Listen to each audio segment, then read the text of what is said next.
If you are a cloverimaging.com web user who has admin permissions, you are able to create additional web users for your organization. Users created by an admin gain instant access to cloverimaging.com without the need for an approval process. To create additional users, you must first log into your Clover account.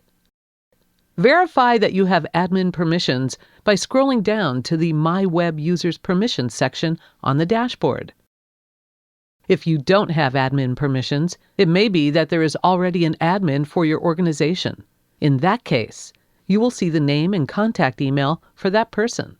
To review and/or edit the users for your organization, click User Management on the right-hand side toolbar. This page will list any users that are already created and provide an overview of each user's permissions. Click on the Create New User button to start creating a new user. On the Create New User page, you will need to enter contact information for the user you are creating.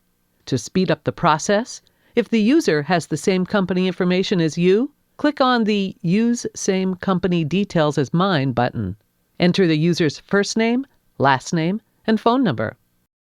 Select the permissions for this user by checking off boxes next to the permission name. Some permissions require other permissions, and they will be automatically activated. For example, the User Can Buy permission automatically activates User Can View Prices.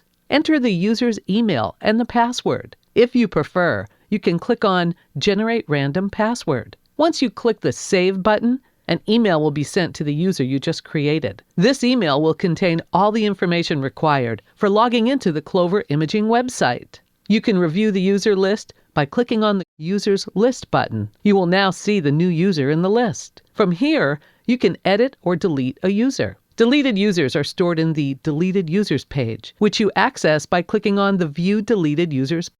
Deleted users can be restored as well. If this tutorial has not answered your question or if you require additional assistance, you can use the live chat feature found on the bottom right-hand corner of cloverimaging.com or email us at websupport@cloverimaging.com.